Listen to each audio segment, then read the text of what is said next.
I spent all afternoon baking the cinnamon apple tart my niece Zoe once said she actually liked, which in her world was practically a standing ovation.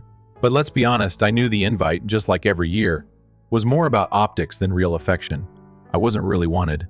I was a name tossed at the bottom of the family group chat, after all the golden children were locked in. But my kids, Miles and Tessa, were glowing when they heard we were going to Annalise's for Thanksgiving. So I swallowed the lump in my throat and said yes. Elise lived in this glossy white farmhouse on the edge of town, the kind that looks like it was pulled off the cover of a lifestyle blog. Twinkling lanterns lined the gravel driveway, pumpkins perfectly stacked, no fingerprints on the glass. I swear even the wreath smelled expensive. Miles, 12 and observant, squeezed my hand as we walked up. Tessa cradled the tart box like it was the crown jewels. Elise opened the door with that rehearsed warmth I knew too well, perfectly tousled waves, cranberry lipstick, and a glass of wine already in her hand.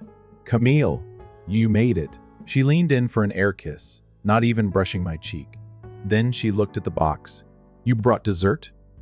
"Oh, I told you not to bring anything this year." "It's the tart Zoe liked," I said, holding it out like a peace offering. She took it, expression unreadable. "Let's hope it's not too sweet." Just like that, she disappeared inside, leaving the door open like we were the delivery people. Inside, the air was warm, filled with music and the scent of roasted garlic and cinnamon.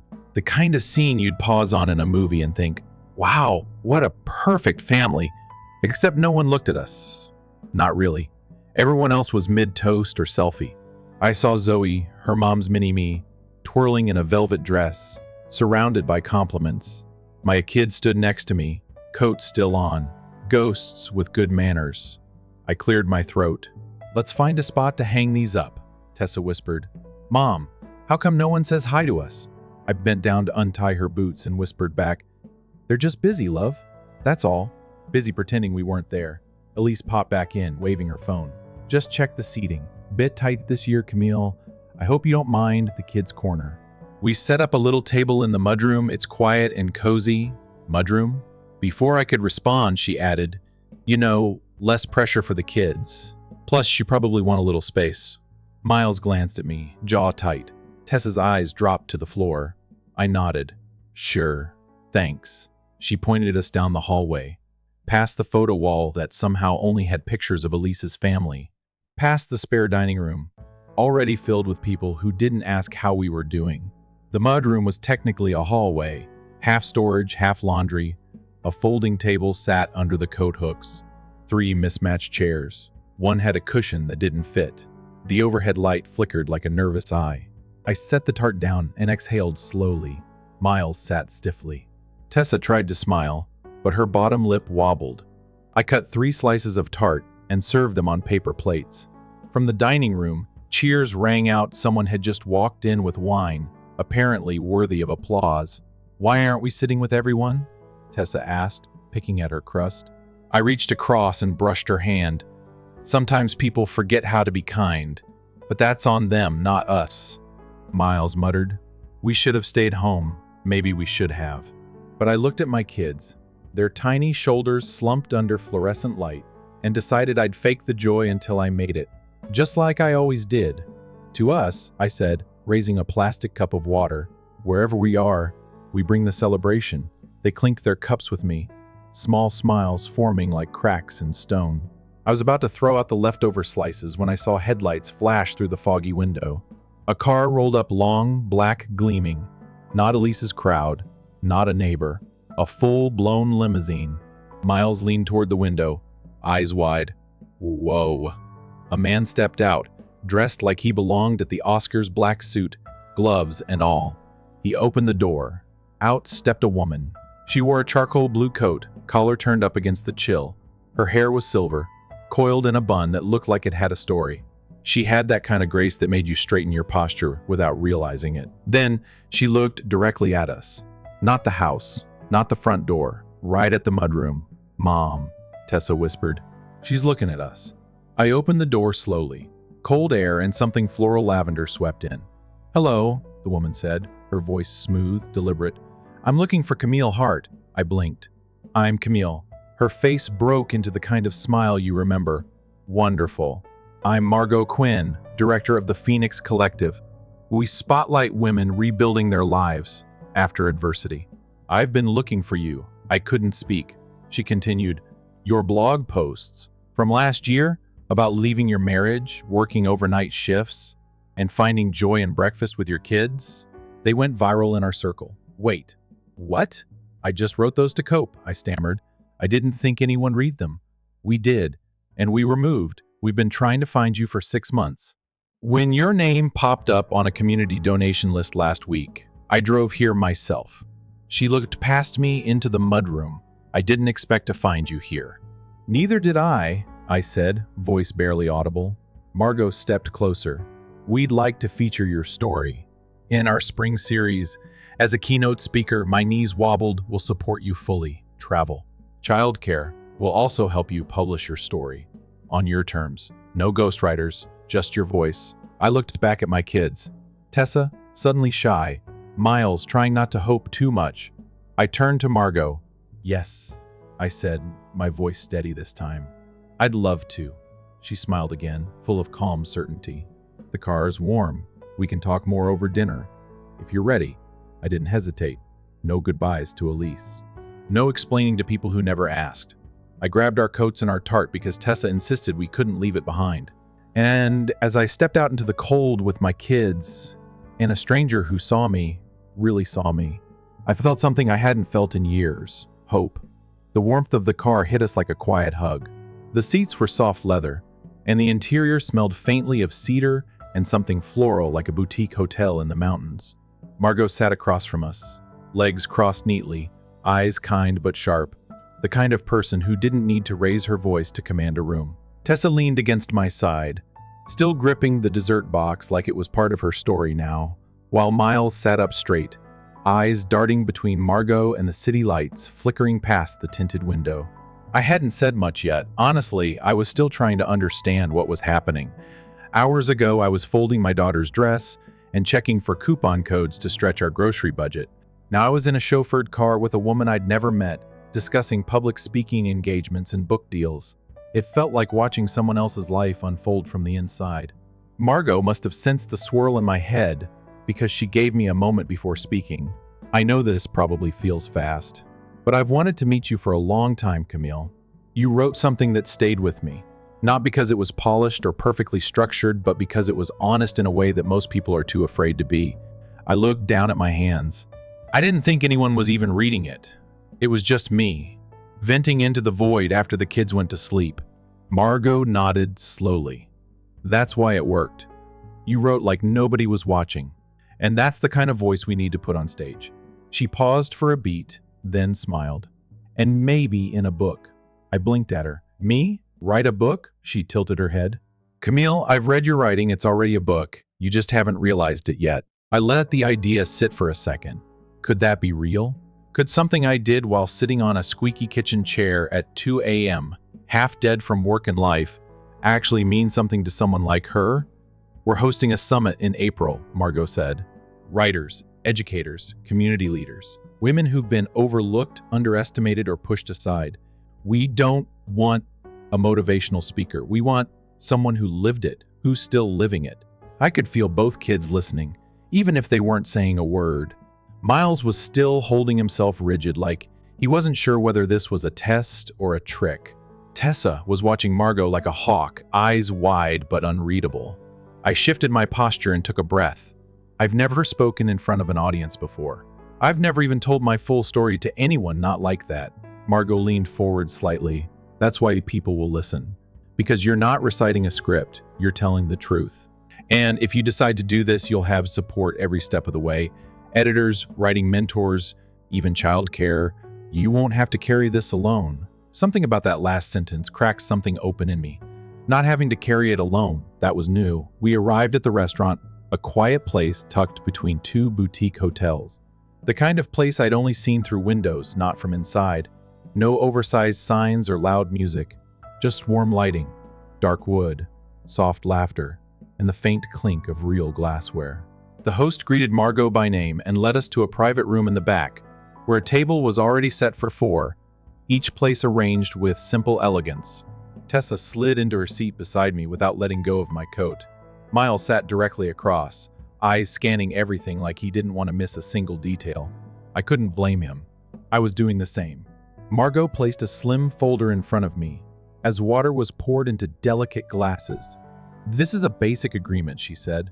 "It's not final, but it outlines what we'd offer if you choose to partner with us. It's yours to look over, no pressure." I opened it slowly. My name sat at the top in bold letters. Camille Hart, Speaker and Author Agreement, Spring 2026. For a second, I just stared at it, like if I blinked too fast, it would fade. Then I read through the section: support for travel, accommodations, a stipend for preparation time, access to a writing coach. They'd even set aside a fund for the kids' schooling while we worked on the manuscript. "You've thought of everything," I whispered. Margot smiled. "We've worked with a lot of women who carry the weight of the world. We don't expect you to drop it. We're just here to help shift it." My eyes filled with tears, but I didn't let them fall. Not yet. Tessa leaned in. "Are we really going to New York, Mom?" I met her gaze and smiled. "I think we are." Miles didn't say anything, but his fingers finally relaxed on the table. Margot raised her glass, just water like ours, to new chapters. I lifted mine, to finally turning the page. Dinner was light but warm: grilled fish, soft bread, greens that didn't taste like punishment. The conversation wandered, but it never felt like small talk. Margot asked about the kids' interests, what I liked to read, how I used to journal as a teenager when I couldn't sleep. At some point, I realized I wasn't waiting for the other shoe to drop. I wasn't bracing for a backhanded compliment or a subtle dig. I was just talking, being, and no one was trying to shrink me back into a box. After dessert, Margot mentioned a small boutique hotel nearby where a room had already been reserved for us, just in case. "You don't have to go back to that house," she said softly. "Not tonight."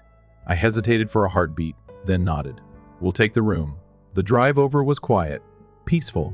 Tessa fell asleep halfway there, her head on my lap. Miles rested his chin on his hand, watching the city lights like they were telling him a secret. At the hotel, a staff member greeted us warmly, took our coats, and showed us to a room that felt nothing like our old apartment but everything like home. 2 beds, a cozy sitting area, and a window overlooking the street below. I tucked Tessa in, her arms still curled around the dessert box, now slightly squished but still whole. Miles changed into the fresh t-shirt Margot had somehow already arranged and sat on the edge of the bed, looking at me like he was seeing me for the first time. "So, you're gonna be famous?" he asked, half serious. I smiled, brushing hair from his forehead. "Not famous, just finally heard," he nodded. "I like that better." I turned off the lamp, the glow from the city casting faint shadows on the wall. As I lay in bed, I replayed the day in my mind. The tart, the mudroom, the woman who walked straight past the front door and came looking for me. And now this quiet hotel room where my children finally slept without tension in their shoulders. It wasn't just a good night. It was the beginning of a new map. I didn't have to be the forgotten guest anymore. I wasn't an afterthought. I was becoming someone with her own story to tell. And maybe, for the first time in a long time, I didn't feel the need to explain myself to anyone. The only person I needed to convince was already here, tucked into this room, wide awake and ready to begin again. Tomorrow, the world would still be big, messy, and complicated. But tonight, it was mine. The next morning came early, but I wasn't tired.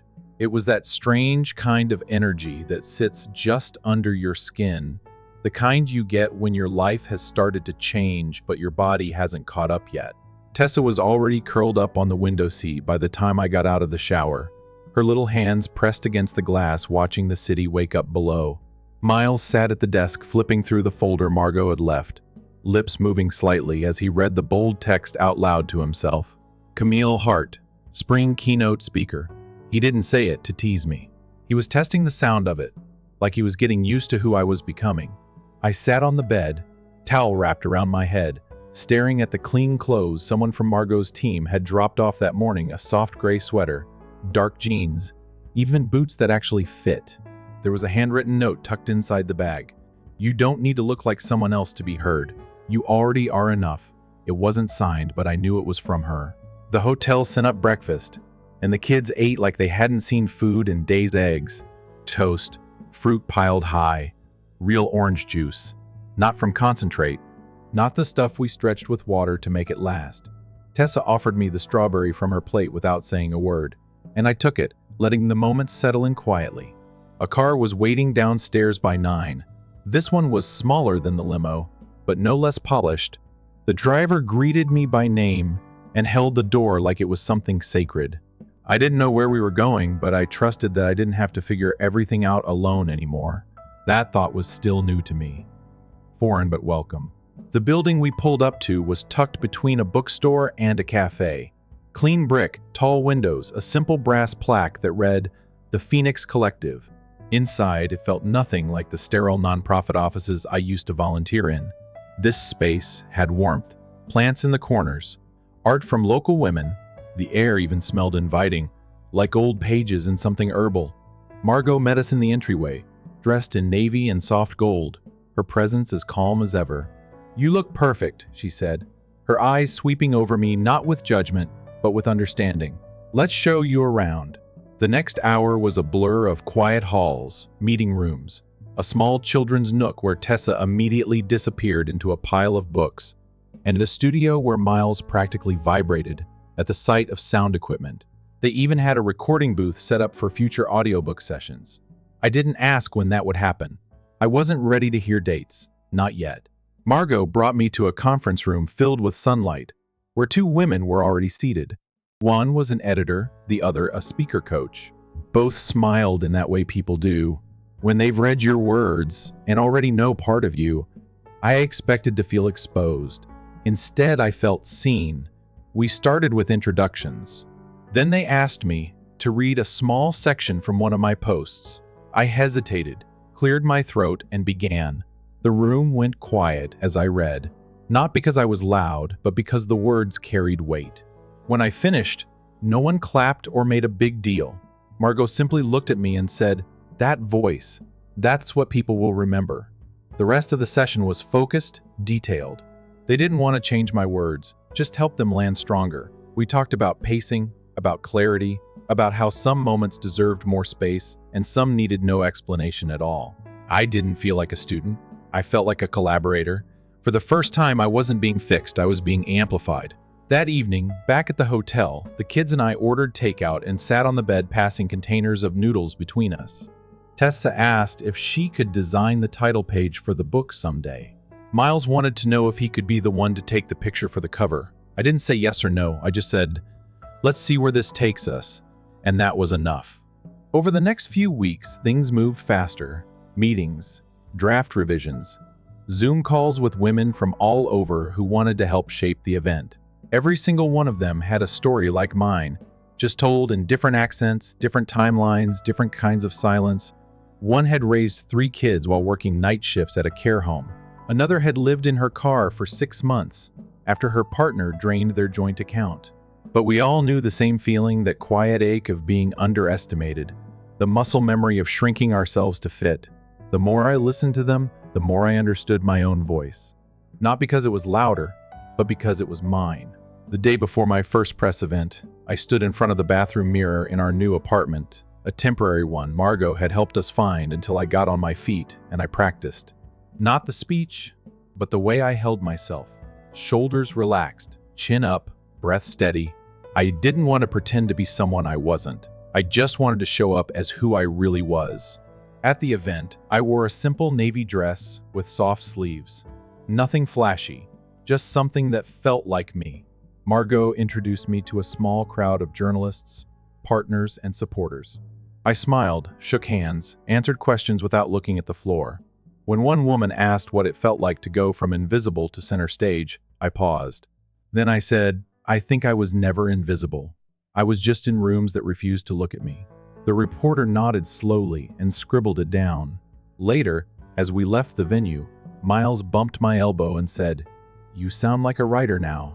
I smiled. Maybe I always did.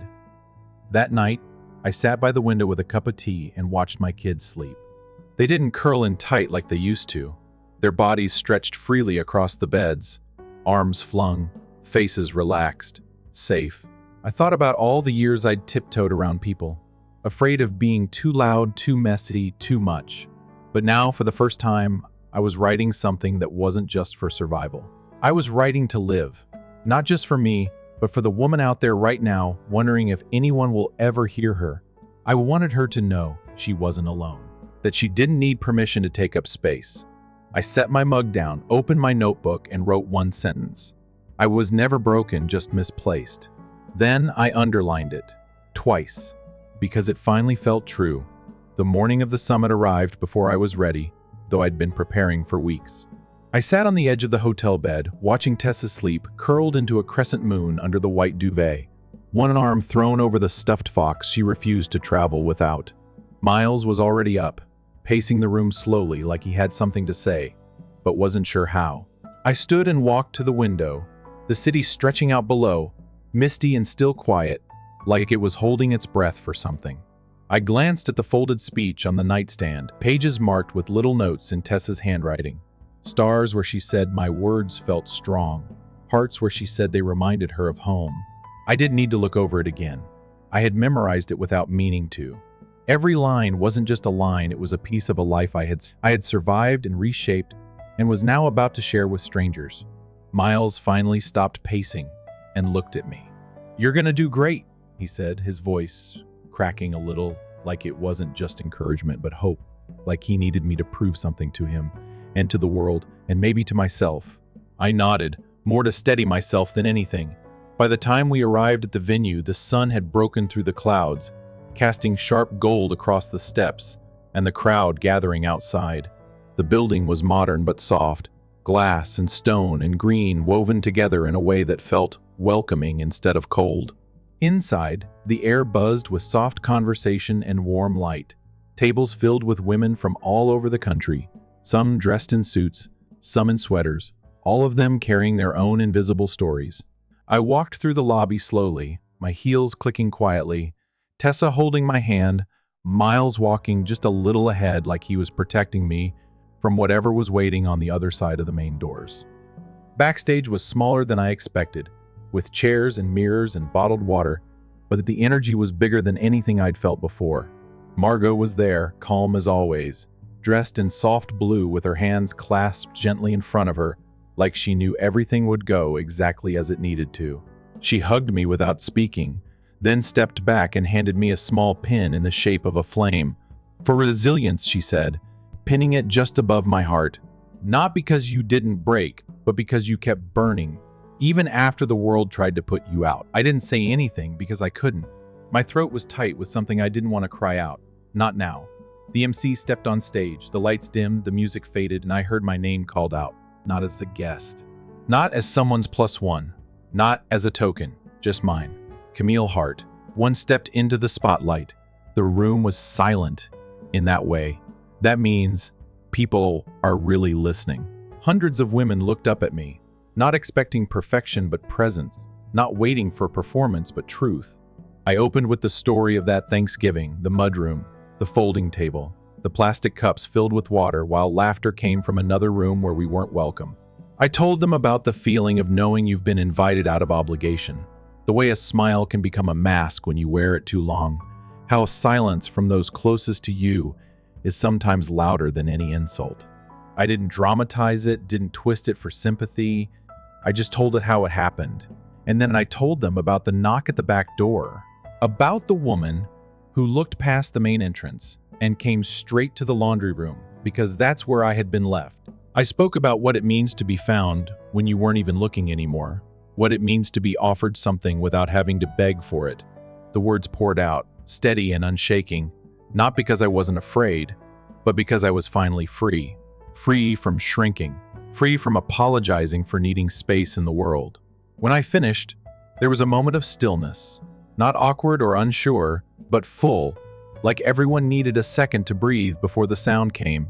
And when it did, it wasn't polite clapping. It was a wave. One woman stood, then another, then the whole room was on their feet. Not because I had dazzled them, but because they saw themselves in my story. They weren't clapping for the performance. They were clapping for the proof that it was possible to survive being overlooked, that it was possible to be seen again. I walked off stage not floating, but grounded, more real in my own skin than I had been in years. Miles and Tessa were waiting backstage. eyes wide, arms open. "You didn't cry," Tessa whispered into my ear. I smiled. I didn't need to. Later, as the conference wound down, I was invited to join a round table with women who had heard my speech the year before, except I hadn't given it then. But the story had been published by then, and it had already started to ripple. One woman, a retired nurse, said she'd started writing again after reading my blog after 3 decades of silence. Another had finally left a marriage that had been wearing her down for 10 years. A third had gone back to school at 48. Every single one of them said the same thing in different ways. "I didn't think my voice mattered until I heard yours." And it wasn't about me being special. It was about realizing that if someone like me could speak, then maybe they could too. That night, back at the hotel, I sat by the window again, tea in hand, the kids asleep on either side of the room. I looked down at the street, the lights, the quiet hum of the city moving forward, and I let myself rest in the moment. For once, I wasn't replaying old conversations in my head or drafting explanations I'd never send. I wasn't trying to fix the past or make sense of people who had never tried to understand me. I was here, and here was enough. Before bed, I checked my messages. There was one from Elise, short and cold, the kind of message that pretends to be polite but still stings. "Saw your little talk online. Surprised you didn't mention where you came from. Hope you're well." I stared at it for a second, then hit delete without replying, not because I was angry, not because I was better, but because I no longer needed the conversation. I no longer needed the table I had been forced to sit beside. I had built my own, and this time it had room for anyone who came with honesty. I slipped under the covers that night with a lightness I hadn't felt in years, and somewhere in the space between sleep and waking, I heard a quiet voice inside me whisper something I hadn't dared to believe until now. "You're not just writing a new chapter, you're the author now, and you don't owe anyone a footnote." A month after the summit, I was still waking up with disbelief tangled in my chest. Not the kind that brings fear, but the kind that makes you pause before your feet touch the floor, just to be sure the ground is still there. The apartment was still small, but it no longer felt like a stopgap, it felt like a beginning. The bookshelves were half filled, mostly secondhand titles from the little store on the corner where the owner now called me by name. The curtains were too short, and the coffee table was just an old trunk I'd found on the sidewalk and cleaned up with lemon oil, but every piece of it was mine, chosen not out of desperation, but out of quiet joy. Miles had joined the school newspaper and wrote his first article last week about how students needed more lunch breaks and fewer math tests. Tessa had started calling our kitchen her art studio, and spent hours there drawing families of foxes and trees with doors that led to secret worlds. I'd been working remotely with the editorial team Margot set me up with, shaping the manuscript slowly, not rushing to meet a deadline, but letting it take form like a story that knew where it needed to go. Most of it came from the blog posts I had already written, raw and unfiltered. But now I was weaving them into a bigger picture, showing not just the pain, but the path through it. Margot called every few days to check in, never pushy, always curious.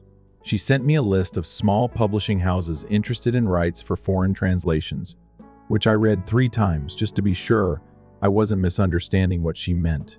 One morning, a package arrived at our door, heavier than I expected. Inside was the first printed proof of my book, my name on the cover. Soft, matte finish. The title centered like it belonged there. I held it for a long time before I even opened it, fingers brushing over the raised letters as if to ask permission. Tessa came into the room just then, saw the book, and whispered, "You're real now." I laughed through a lump in my throat and pulled her into my lap, holding the book between us like it was a living thing. We decided we'd read it together that night, one chapter at a time. Meanwhile, emails started coming in from readers, some who had seen clips of the summit on social media, others who had found my blog by accident and stayed for the words. One woman wrote that she had never heard anyone describe the weight of feeling unwanted at your own family's table quite like I had. Another said she printed out one of my old posts and taped it inside her closet door so she could read it every morning before work. These weren't just compliments. They were connections, threads pulling me into a wider circle of people who had felt invisible and were now finding their reflections in the lines I'd written at my kitchen table when the world was asleep. I didn't reply to every message, but I read every single one. And each one reminded me why I had to keep writing, not to be known, but to remind someone else they weren't alone. One evening, I got a call from a producer at a national morning show. They'd read the story in a Sunday magazine and wanted me to appear on their segment for Women's History Month. I didn't say yes immediately. I asked what they wanted to talk about. The woman on the phone said, "Not your trauma, your transition. We're interested in the shift, the space between who you were and who you've become." That's when I agreed. I flew to the studio with the kids. Margot arranging everything like she always did, quietly, efficiently, with the kind of care that doesn't need to be loud to be powerful. Backstage, I was nervous. Not about forgetting my words, but about being seen too clearly. Television has a way of turning people into symbols, and I didn't want to be someone else's inspiration trope. I just wanted to be honest. When I stepped under the studio lights, I focused on breathing slowly, remembering that I wasn't performing. I was showing up like I always had, just with more eyes watching. The interview went quickly. They asked about the book, the summit, what it felt like to stand on a stage after spending years in rooms where I wasn't invited. I told them the truth, that the most powerful thing I ever did was stop begging to be included and start choosing myself. The host nodded and smiled, but it was the camera operator, the woman behind the lens with quiet tears in her eyes, who made me feel like I had said the right thing. After the segment aired, the publisher called. The pre-orders doubled in 2 days. An audiobook deal followed, and yes, they still wanted me to narrate it. We recorded it over a week in a studio tucked behind an old jazz bar, the kind of place where stories live in the floorboards. Reading those words out loud, hearing my voice say them back, was harder than I expected. Not because I didn't believe them, but because I finally did. Every chapter felt like walking through a past version of myself and leaving a light on in each room. During one of the breaks, I asked the sound engineer if my voice sounded okay. He smiled and said, "It doesn't just sound okay, it sounds lived in. That's better." A few weeks later, a literary festival invited me as a featured guest. I almost laughed when I read the email. Me, featured. I had to read it twice. They said they wanted someone whose words didn't feel curated, someone who told the truth even when it wasn't wrapped up nicely. I said yes before I could talk myself out of it. By then, I had started getting speaking requests regularly, schools, shelters, women's networks. I didn't accept every offer. I chose the ones where the message wouldn't get polished until it lost its soul. I never wanted to be the kind of speaker who had a perfect story with a bow on top. I wanted to be the one who said, "Here's the mess, and here's how I built something beautiful anyway." Back at home, things were calmer. Not perfect, but steady. Miles had a new friend who shared his love of obscure documentaries and obscure indie bands. Tessa had decided she was going to write her own book, and every night she asked if I'd be her editor. I told her I'd be her biggest fan. We still had nights where the rent felt like a weight, where I looked at the grocery receipt and did mental math, but there was no more panic, just planning. The fear didn't rule us anymore, and neither did the past. One Sunday afternoon, I received a card in the mail. No return address, but I knew the handwriting. Elise. It was simple. A few lines written in blue ink. "Saw your book in the store. Can't say I understand all of it, but I hope you're happy, Elise." No apology, no warmth, just observation. I tucked the card into a drawer, not out of spite, but because I didn't need to respond. I wasn't writing for her. I never had been. That night, Tessa crawled into bed beside me and whispered, "Mom, are you ever going to stop writing?" I thought about it for a second. "No, baby, I don't think I will." She nodded like she already knew the answer, then rolled over and fell asleep, breathing steady, surrounded by soft pillows and the hum of a life we had built from scratch. I stayed awake a little longer, watching the ceiling, letting the silence settle. I had once believed survival was enough, but now I knew better. I wasn't just surviving anymore, I was creating, and every word I put on a page was a small rebellion against the idea that I needed someone else's permission to begin. 1 year later, Thanksgiving returned, and this time I didn't wait for an invitation that wouldn't come. I didn't buy a dress hoping someone would notice, didn't bake something to earn a seat, didn't stand on the edges of someone else's celebration waiting to be acknowledged. This year, we hosted our own dinner, not in a mansion, not in a home with 10-foot ceilings and wine glasses that never matched the warmth in people's voices, but in our 2-bedroom apartment in Brooklyn where the table was small and everyone seated around it wanted to be there. I woke up early, not out of anxiety, But because I was excited, Miles had taken over mashed potatoes, standing in the kitchen with his sleeves rolled up like he was on a cooking show, focused and proud. Tessa had spent the whole week designing handmade cards for every guest, each one covered in pressed leaves and written in her sparkly silver pen. One of them read, "Thank you for being the kind of family who hugs with their eyes too." She didn't show me that one until the guests arrived. Margot brought pumpkin soup again, just like she had last year, only this time she didn't come as the woman who offered me a platform, she came as a friend. Carla and Dina, two women I'd met at the summit, walked in with pies and laughter that filled the room before their coats even hit the hooks. Our neighbors Walter and Ruby, the ones who once lent me a pan and later stayed up talking about books and life like we'd known each other forever, brought roasted carrots and the kind of stories that made everyone lean in a little closer. There were only 8 of us at the table, but it felt full in a way no grand dining room ever had. No one posed for a picture to prove anything. No one clinked glasses just to post it later. We ate slowly, passed dishes with quiet joy, and when the meal ended, Tessa stood up, clearing her throat like she'd practiced it 100 times. "I have a speech," she announced, holding a folded piece of paper. Everyone quieted, smiling without knowing what was coming. She read slowly, carefully, her small voice steady. "Last year, I ate Thanksgiving dinner in a hallway next to a dryer.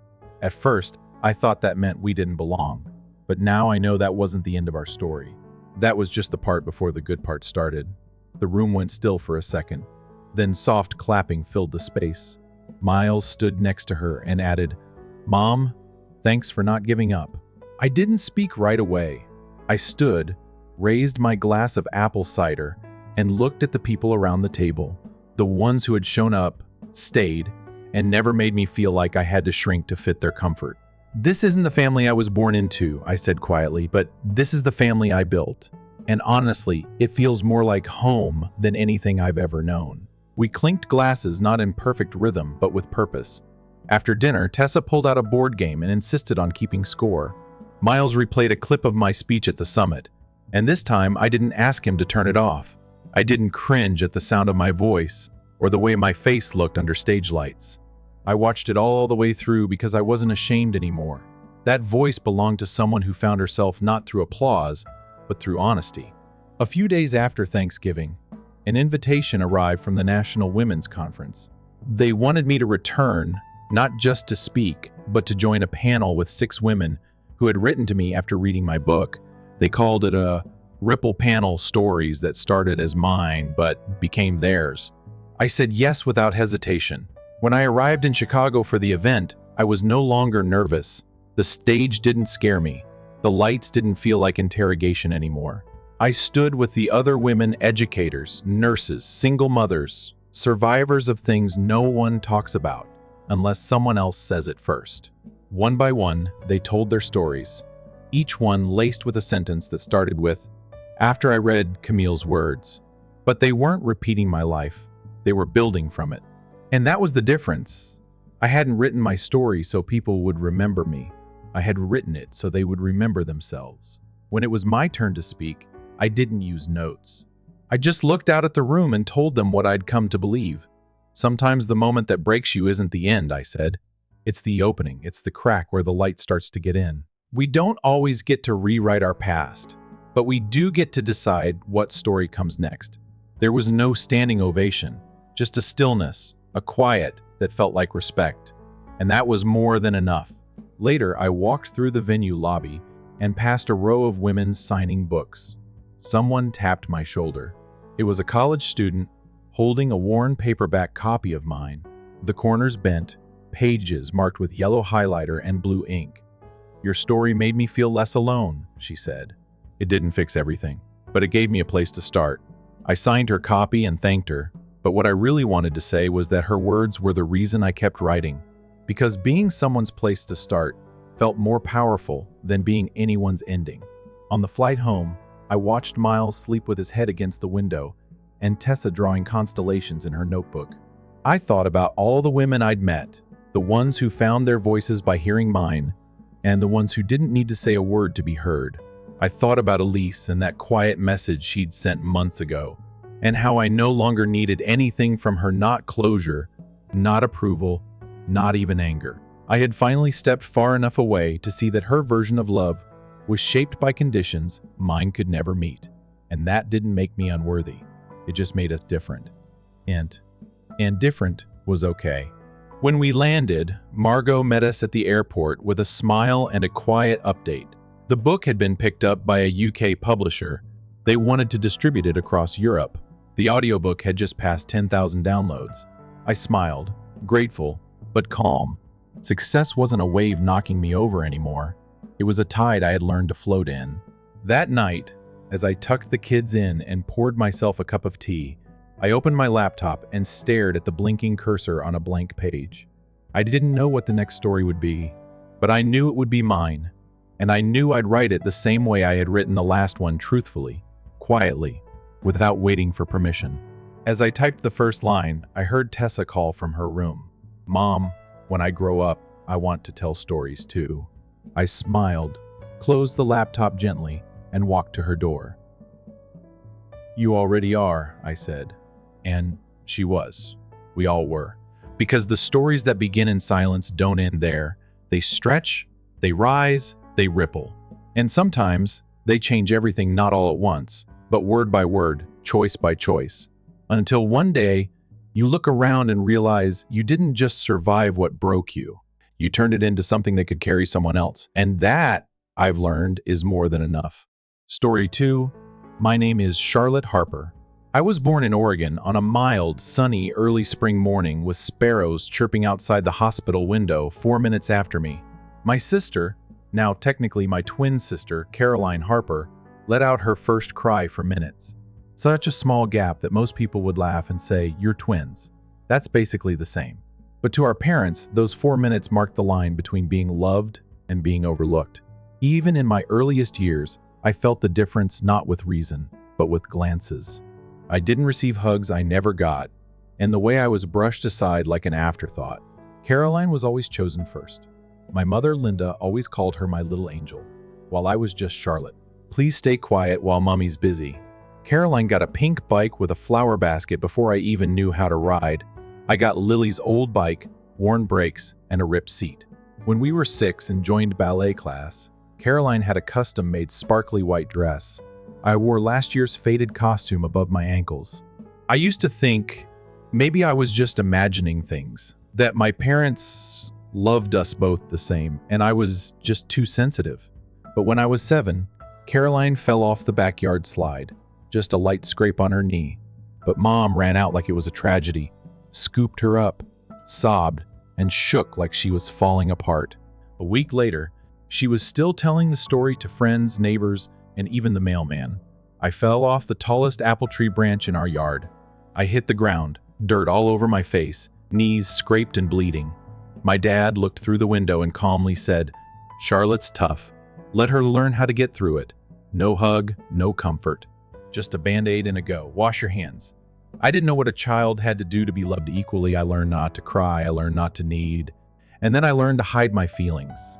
Because the weaker I looked, the more I was seen as a burden. I'll never forget one Christmas Eve. Caroline got a 3-story dollhouse with working lights, opening doors, and a spiral staircase. Me, a notebook, and a pen. Mom said I seemed like the writing type. I smiled and thanked her. That night, I lay in the dark, watching the flickering Christmas lights through the window, hugging the notebook tight. Not because I loved it, but because I had nothing else to hold. The only person who ever looked at me differently was my grandmother. Her name was Margaret. She lived in Montana and only visited once in a while, but every time she came, it felt like I was standing in sunlight. She always asked if I was hungry or if I was cold, if I had something I wanted to talk about. She called me Little Lottie, the only name that ever made me feel special. One time when Caroline showed off a new crystal bracelet, I said nothing. Grandma quietly came over and placed a wooden hair clip in my hand, my name carved on the back. "It's not expensive," she whispered, "but it's one of a kind, just like you." Since then, I always wore that hair clip whenever I felt invisible. It reminded me that someone, just one person, once truly saw me. My childhood wasn't a warm collection of sweet memories. It was more like a diary with missing pages, each one a desperate attempt to be noticed, always ignored. And though I used to believe that if I was good enough, tried hard enough, and did everything right, they'd see me differently. The truth was, some things were never meant to be controlled, but I refused to let that define me forever. Not anymore. I discovered my gift for writing in 4th grade when my essay about summer vacation was picked to be read in front of the whole school. It was the first time I got applause, not from my parents but from classmates and teachers who didn't carry the quiet comparisons of my home. I stood there, cheeks burning, heart racing, looking out at the seats where Caroline sat beside Mom. Mom clapped politely. I still saw Caroline's new dress as she showed it off to her friend. From then on, I wrote more. I wrote small stories, things I couldn't say out loud, quiet sadnesses and dreams I'd never told anyone. My work was published in the school newsletter and praised by teachers as mature beyond her years. Caroline, she drew a picture of the sun and some trees. Mom stuck it on the fridge and called it raw talent. When I brought home a district-level short story award, Mom just said, "Don't let it make you arrogant." I learned that silence was a language, and in our house, it often meant we don't care. Caroline only had to smile to be called charming. I had to win things to be noticed and still got ignored. Once Caroline and I entered the school science fair, I built a basic water filtration model from recycled materials. Caroline made a colorful clay volcano. It didn't work. When the judges awarded me 2nd place for the whole school, I turned, searching for Mom's eyes in the crowd. She wasn't there. She was with Caroline, taking photos of her next to the leaky volcano. "My little artist." She beamed. I walked home alone, my award wrapped in my coat as it started to rain. My dad, David, was watching the news. I handed him the certificate, hoping for pride. He glanced and nodded mildly. "You're a smart kid," he said. "I know you'll be fine." I didn't need constant praise. I just wanted them to say, "Once we see your effort." But that never happened. In high school, I scored a perfect mark on Oregon's state language arts exam, something only 3% of students in the state achieved. The school held a ceremony. I gave a speech in front of the school board. The principal even wrote a letter home. Caroline got a B+ in history. That term, Mom showed it off to every neighbor like it was a Nobel Prize. I used to dream that if I worked harder and pushed myself to the edge, they'd eventually have to notice. But I realized for some people, favoritism isn't about reason, it's a choice. And I wasn't the chosen one. Still, I kept going. I woke up early, walked to school in the snow, joined the journalism club, wrote for the school website, and volunteered at the public library. In rare spare moments, I wrote stories, ones where forgotten girls always found their voice. One night, as I was editing an article for a national competition, Caroline knocked on my door. "Charlotte, Mom says you should let me take the car to Ashley's birthday tomorrow. You don't have plans, right?" I said nothing, just looked at her and closed my laptop. She knew that meant yes, and just like always, I stepped aside. But I thought to myself, I'll let her go. I'm preparing for a longer journey, one she can't even imagine. I knew one day the world out there would see me, not as Caroline's sister, but simply as Charlotte Harper. And when that day came, I wouldn't need anyone to say it out loud. I got into the accounting program at Columbia State University in Northern California. The surprise was Caroline chose the same major. When I heard, I froze for a few seconds. I'd never seen her show interest in finance or numbers. But Mom simply said, "It's a good job field. I want both of you to have stability." I didn't say anything. I was used to silence. On move-in day, Caroline had our parents escort her to her dorm. Dad carried every suitcase to the 3rd floor. Mom arranged everything from pillows to a lavender-scented diffuser. Her room was spacious and sunny, with a view of the campus garden. Me, I signed in alone. My room was half the size in the basement, damp with peeling paint. It took me nearly a week to clean and hang a few old photos of Grandma to make it feel less cold. My parents paid all of Caroline's tuition and living expenses. She got a brand new laptop, a family credit card, and a bank account that was topped up every month. She posted photos of sushi dinners, new purses, and parties with friends. I was different. I got a partial scholarship and had to cover the rest on my own. I worked as a library assistant at night and cleaned classrooms early in the morning. Every day I woke up at 5 a.m. to sweep 3 floors before my first class. I used to think being a janitor would be shameful, but then I realized what's shameful about trying to survive. I also signed up to tutor high school students. Each week I taught 3 basic math classes and 2 SAT prep sessions. Afterward, I'd rush back to the dorm to study Caroline. She'd usually be lounging in the common room with a face mask on, watching movies and complaining about the stress of school. I knew people probably thought I was too intense, but I didn't have a choice. I had no safety net, no backup plan. I couldn't afford to fail one time while mopping the 3rd floor of the business building.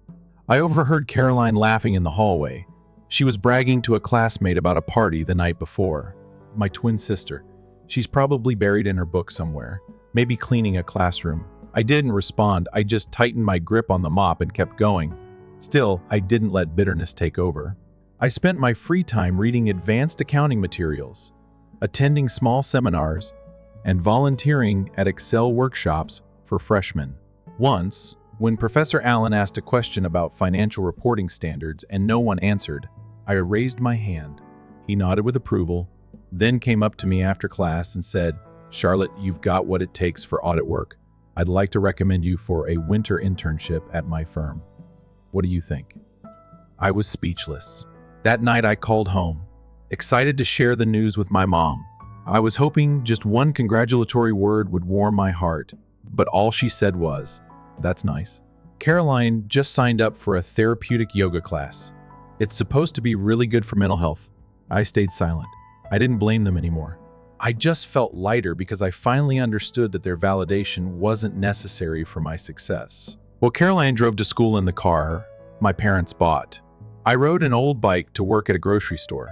When she talked about summer in Hawaii with her friends, I spent my break in Professor Allen's storage room, sorting receipts and writing practice reports. I didn't have glamorous check-ins or shiny party videos, but I had something she didn't, control over my own life.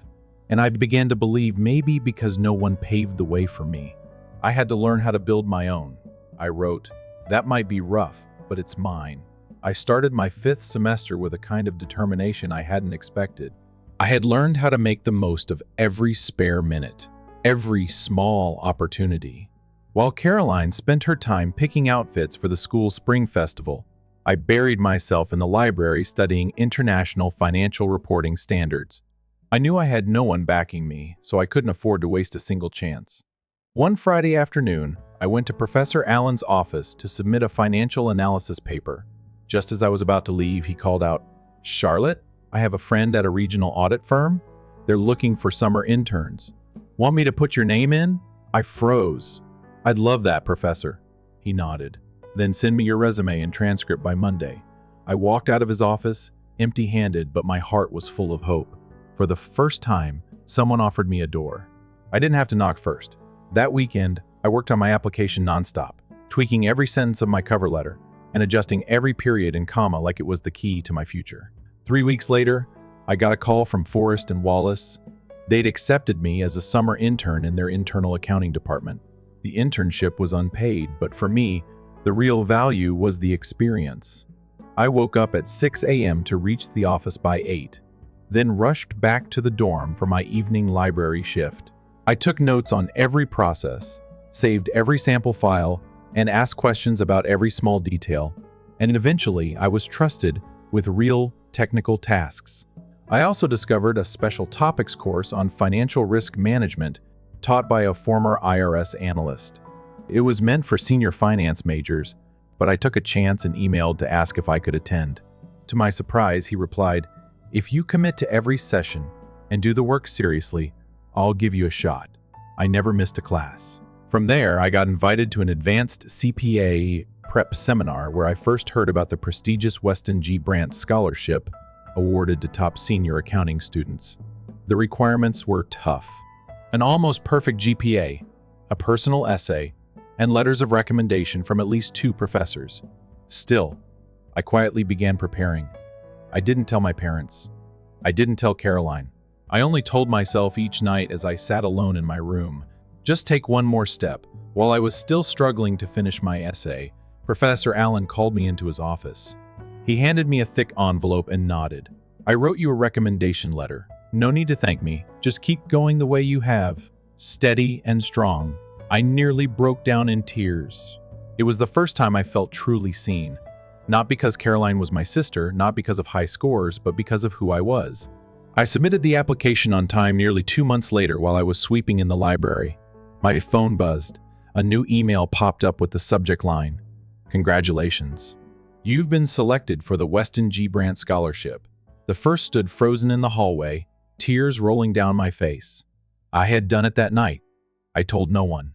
I bought a small cake, sat by my dorm window, and watched the city lights. I whispered to myself, "Charlotte, you don't need anyone to lead the way anymore. You've found your own." I knew this wasn't the finish line, but it was a milestone.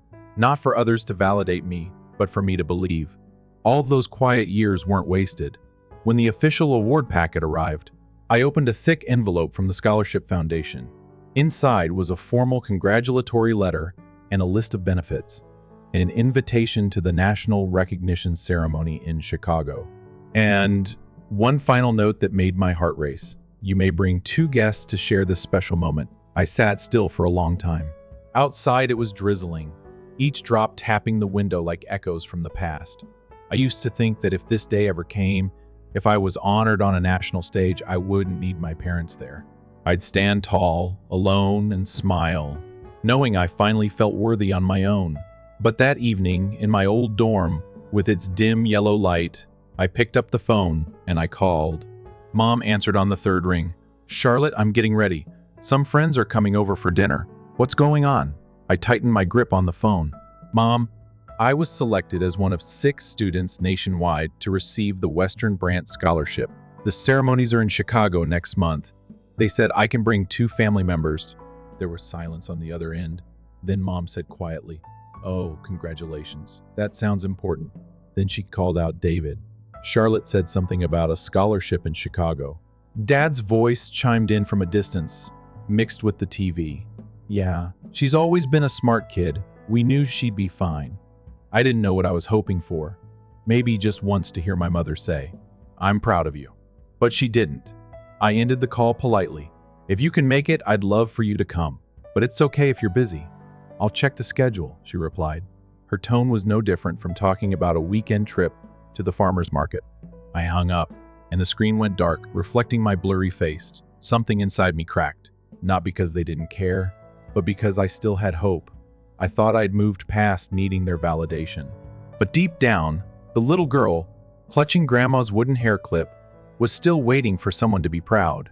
I flew to Chicago alone, wearing the square-neck black dress I'd saved up for months to buy in the Grand Hotel Hall where the ceremony was held. Every other scholarship winner had family with them, beaming parents, relatives hugging, snapping pictures of every moment. I stood alone at the registration desk, wrote my name, and placed a dash in the guest section. The ceremony began. Each name was called, and each student stepped on stage, introduced with their impressive achievements. When it was my turn, the announcer's voice rang clear. "Charlotte Harper, Columbia State University." A true testament to self-made determination. With a partial scholarship, she worked multiple jobs, secured internships, and completed advanced coursework. Charlotte is a symbol of resilience and drive. I walked up to thunderous applause from all directions. The stage lights blinded me, but I still saw the 3rd row on the left, the seats my parents could have filled. I didn't cry. I'd come too far to be shaken by an empty chair. I stood tall, smiled, and accepted the award from the foundation's director. Afterward, while everyone gathered for photos, I quietly stepped outside and called the only person I truly wanted to share this with. My grandmother. She answered on the 1st ring. "There you are, my Charlotte." Her voice is as warm as my sunshine. I followed every update about the scholarship. "You did it." I couldn't hold it back anymore. In the cold wind of Chicago, I cried like the 6-year-old girl who once hugged a Christmas notebook. I wish you were here with me. I'm always with you in your heart. And listen, don't waste your tears on those who couldn't see your worth. You stepped onto that stage with your own 2 feet. That's what matters most. I nodded, as if she were standing right beside me. Back in my room, I opened the small envelope in my purse. It was a handwritten letter from the foundation director, Charlotte. "We didn't choose you just for your grades, but for a life story that truly inspires. Keep walking the way you always have. The big door is open now. Don't hesitate to walk through it." I smiled. I hadn't needed my parents to lead the way, and now I didn't need them as a backdrop to shine. The West Angie Brandt Award ceremony was held at the Grand Marlowe Convention Center, a 12-story glass building in the heart of downtown Chicago. As I stepped into the grand lobby, everything felt breathtakingly formal. A red carpet stretching from the entrance. White flower arrangements edged with silver lined every podium. The chandelier lights refracted into thousands of sparkles across the students' gowns. And me in a simple black dress holding a worn-out clutch. I felt like I had just stepped into another world. I arrived earlier than required and found a seat near the back of the hall. Quietly observing bright laughter, warm hugs, and congratulatory whispers, I heard echoes from families accompanying their children. Some were guiding their moms to the photo booth. Others were straightening their dad's ties. I pressed my lips together and looked away. When the program began, the lights dimmed. The host walked to the center of the stage, introducing each honored student of the year. One by one, they stepped up. Some had developed accounting apps for small businesses. Others had won international awards in financial risk analysis.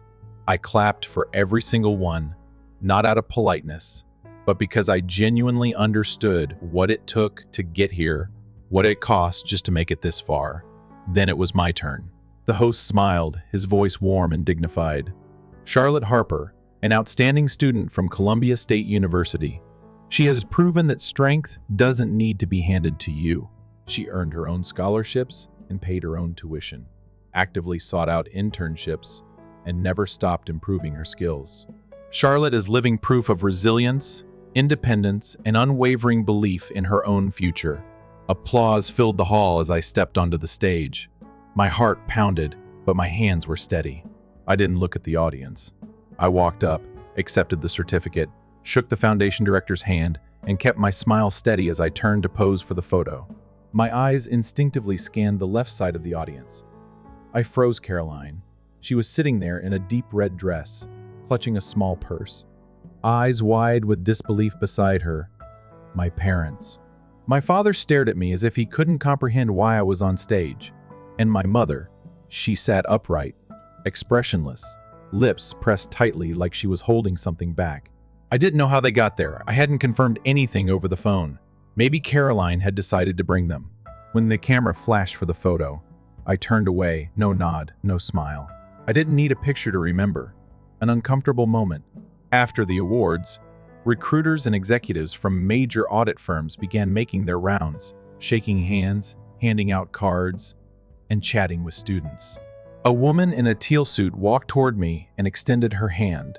I'm Lucinda Parks, Director of Recruiting at Everin & Company. We were very impressed with your profile. If you're interested, I'd love to invite you to our Manhattan headquarters to talk about a full-time position after graduation. I nodded slightly, accepting her card with both hands. Thank you very much. That's the place I've always dreamed of reaching. Just then I heard hurried footsteps behind me. My mom, she was walking over her eyes, carrying a hesitation I'd never seen before. Charlotte, I didn't expect the ceremony to be this big, she said. I didn't know you had done so much. I stood tall, my voice calm. Because you never asked. She froze. Caroline stood behind her, her gaze shifting between the two of us. My father jumped in, sounding slightly flustered. You really are something. But why didn't you tell us? If we'd known, we could have helped. I gave a soft smile, not mocking, just a smile of someone who finally understood. I spent my whole childhood trying to be seen by you. But now I don't need that anymore. I turned and walked toward the recruiter area, where new doors were waiting to open for the first time. I carried no hope of being acknowledged for the first time. They saw who I really was, but it was too late for that to matter. That night, after the ceremony ended, I went back to the hotel alone. The Chicago night air was freezing, but my head burned with heat. I thought I'd feel hurt, empty, and regretful, but strangely, I felt nothing. Just a deep quiet, as if after all these years of waiting, I had finally stopped hoping and also stopped resenting. The next morning, while I was packing to return to school, my phone rang. It was Caroline. I hesitated for a few seconds, then picked up. Where are you? She asked, her voice softer than usual at the hotel, getting ready to head to the airport. I replied, Can I come see you? Just for a few minutes? I sighed. Part of me wanted to say no, to shut it all out and walk away clean. But another part, the part that had been the little girl standing in Caroline's shadow all her life, whispered, "Hear her out." 30 minutes later, Caroline knocked on my door. She wasn't wearing makeup, just a hoodie and jeans, completely different from her usual polished look. She hovered at the doorway for a long time before finally stepping in. "I don't know where to begin," she said last night. "Watching you walk across that stage, I realized I've never really understood you." I sat on the edge of the bed, silent. She sat across from me, eyes red. I always thought I was the one under pressure. But now Mom and Dad are starting to say, I need to be more independent. They're bringing you up as an example, and I know that's a good thing. But honestly, I feel like I'm the one being compared now. I raised an eyebrow. Strange. That feeling's familiar. I lived with it for almost 20 years. Caroline lowered her head. "Did you ever wish I'd disappear?" I didn't answer right away. I thought about the days I quietly cleaned classrooms, the nights I ate instant noodles while she was out partying, and the times Mom showed off her test scores to neighbors while mine were stuffed in a drawer. Finally, I said softly, "No, I just wanted to be seen." She took a deep breath. "I'm jealous of you, Charlotte. Jealous that you're so capable, that you're strong without needing anyone. I thought you were cold, stuck up, but now I see it. You're not cold. You're just tired of having to be strong for so long." I turned away. If she had said this earlier, maybe I would have cried. But now it felt like hearing a song I knew too well, too familiar to move me anymore. "Caroline," I said, my voice gentle but firm. I used to want an apology. I used to want Mom and Dad to stand by me just once. But last night, standing on that stage, I realized I've come far enough not to need that anymore. She said nothing. After a while, she asked quietly, "So now what? Are we still sisters?" I looked her straight in the eyes. I don't know, maybe it takes time to understand that being sisters isn't about sharing blood. It's about kindness, respect, and standing by each other even when no one else does. Caroline nodded, something like remorse flickering in her eyes when she left the room. I felt lighter, like I had finally put down a suitcase I'd been carrying for years. I didn't need belated praise. I didn't need half-hearted hugs. What I needed. I had already given myself the freedom to live by my own worth. I moved to New York on a gray day, drizzle veiling the skyscrapers like thin curtains of an unfinished past. The city didn't welcome me with a smile, but I didn't need that. I hadn't come to be comforted. I came to begin. I started work at an NGO, a top-tier audit firm, with its headquarters on the 37th floor of a glass tower in Midtown. At first, I felt like I was trapped in an endless maze. Deadlines, emails, stacks of paperwork, back-to-back meetings, and the measuring stares of seasoned colleagues. But I wasn't afraid. I was used to fighting alone. Every morning I woke up at 5:30, made a cup of black coffee, and stepped into the packed subway with earbuds in and files in hand. In a world where everyone seemed to be chasing something, power, money, or fame, I chased only one thing: the freedom to be true to myself. My tiny apartment on the Upper West Side was all I could afford. One bedroom, a living space that doubled as a kitchen, and a window facing the brick wall of the building. Next door, no balcony, no skyline view. But it had something I always carried with me: inner peace. Mom called occasionally, usually on weekends. The conversations never lasted more than 3 minutes. "Are you eating well?" "Yeah." "I'm fine. Work is wearing you out. It's a lot, but I'm used to it." "Caroline's thinking about taking another certification." I told her to follow her sister's lead. I replied with a short, "Okay." No blame, no expectations. We were more polite acquaintances than a family that once lived under the same roof. Caroline messaged me a few times too, sending pictures of herself attending seminars and saying she was looking for a full-time job at a financial consulting firm. Her messages no longer carried that shoe-off tone. They felt cautious, as if she was trying to find balance in a world that had begun asking her to grow up. I didn't hate them. I just no longer belonged to their world. In New York, I had my own rhythm. After work, I took an advanced financial data analysis course. On weekends, I'd stop by a used bookstore on 84th Street, pick up a novel, and sit for hours by a small window corner. One time, while reading The Bell Jar, one received an email from the project director. They wanted me to lead the audit team for a new client. I sat still for a moment after reading it. 3 years ago, I was mopping classroom floors. Now I was about to lead an audit team for a multi-million-dollar company. That night I came home, opened my window, and looked at the night sky blanketed in artificial light. New York never sleeps and never waits. But I had caught up, and I knew I was living the life that little girl once dreamed of, even when no one believed she could. A week later, my mom called again. "Charlotte, are you coming home for Thanksgiving?" I looked at my calendar. Thanksgiving landed right during the week. I'd be presenting audit results to the client's board. "No, I'm busy. I have a major project to prepare for." "Oh, I see." Her voice softened, and she hung up quicker than usual. I didn't feel guilty.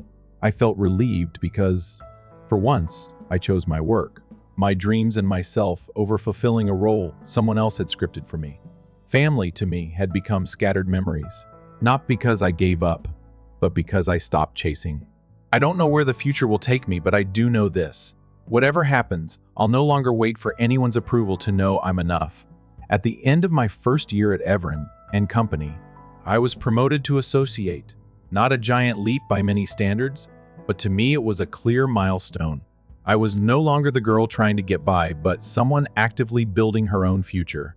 I started saving not for luxury bags or vacations, but to buy something more valuable: choices. I wanted the freedom to pivot someday, to pursue an MBA, switch to financial analysis, or start a business without needing anyone's permission. I also began to open up in my own way. I joined a mentoring group for senior year accounting students, exactly what I had once wished I had. Once a month, I'd sit with young students and talk about my uneven journey. The late nights, the silent failures no one knew about, and the moments I wanted to quit but pushed through anyway. One of them once asked me, "Did you ever feel sad that your family didn't support you?" I didn't answer right away. I looked out the window where the golden sunset shimmered across the Hudson River. "Yes," I said, "but I realized if you wait for others to fill your glass, you'll stay thirsty forever." I chose to fill my own. I used to live hoping to be seen. Now I live. So I'll never look back with regret. Caroline still texts sometimes, her tone no longer arrogant, no longer competitive. She told me she found a job at a small firm in our hometown and was thinking about enrolling in a project management course. Once she wrote, "I'm still not where you are, but now I get why you're so strong. I'm trying to learn that too." I didn't reply to that message, but inside something softened. Not because she finally acknowledged it, but because I no longer needed to win. Sometimes the moment you stop competing is when you've truly won. I still get a few calls from Mom each month. The calls no longer feel like obligations. Some days she talks about small things: the roses blooming in the backyard, a new pie recipe she learned from her senior group. She no longer asks about work, not because she doesn't care, but because I no longer need her to.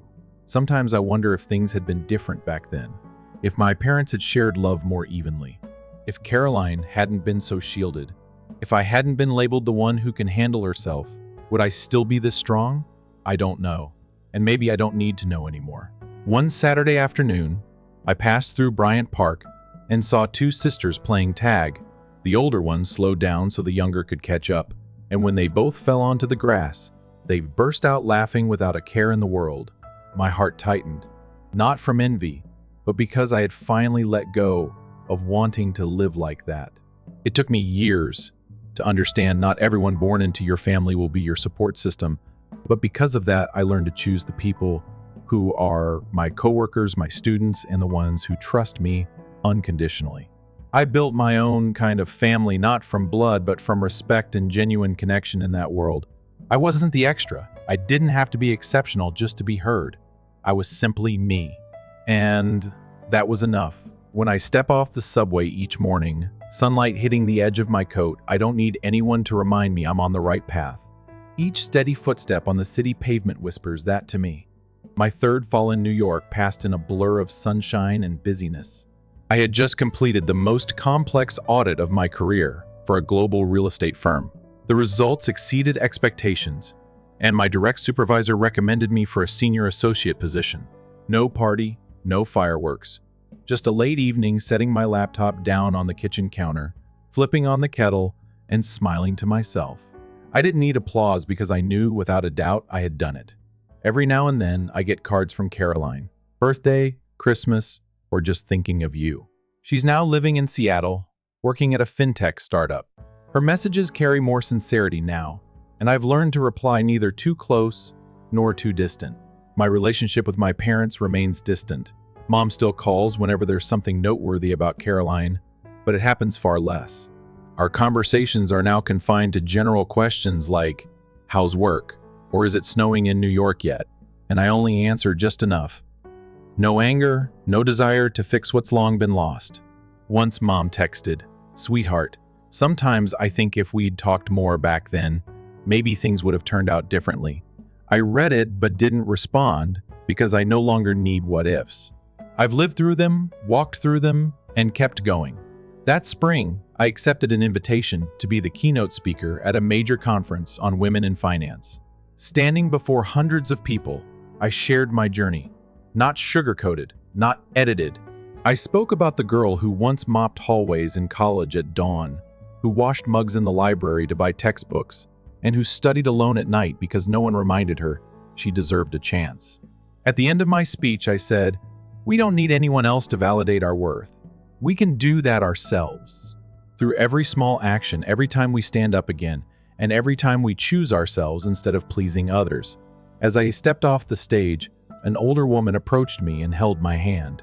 "Thank you for saying what so many of us never dared to admit, that sometimes the absence of family support doesn't weaken us. It makes us stronger than we ever imagined." I nodded, heartwarming in a way no words could fully explain. That night, I walked across the Brooklyn Bridge, the lights reflecting on the water like strands of golden thread. The city was still bustling, still in motion, but inside me there was a rare stillness. It took me years to understand this. Blood doesn't guarantee support. Family isn't just where we're born. It's where someone genuinely wants to see us grow. And sometimes that place isn't the home we grew up in, but the relationships we choose to keep. The ones who walk beside us, the ones who believe in us, and even ourselves. I don't blame my family. Not anymore. They lived the way they knew and loved the way they could. But I've also learned that I have the right to reject love that's hollow without heart. I choose to love myself. The girl who once sat by the dorm window with a small cake to celebrate her scholarship. The woman is now standing strong on her own without needing anyone to lead the way. And I don't live for recognition. I live so I'll never have to bow my head to myself. And in that, Charlotte Harper is no longer the daughter who can handle herself. She's the one who rewrote the meaning of worth, of family, and of love through lived experience, not borrowed definitions. Looking back, I don't regret the years behind me because they shaped the person I am today. Not perfect, but real. And that to me is enough to be happy. Charlotte's story proves that not everyone born into the same family becomes each other's source of strength. Sometimes the absence of love becomes the drive to stand tall and build a life on your own terms. Charlotte chose to love herself, to let go of old expectations, and to find true worth, not in others' validation, but in her own growth. In a world full of pressure, choosing to live for yourself is the boldest, most beautiful thing of all. What do you think of Charlotte's choice? Was she too firm, or was that the only way to truly find herself? Share your thoughts below, and don't forget to follow the channel for more powerful stories about life, family, and finding your voice.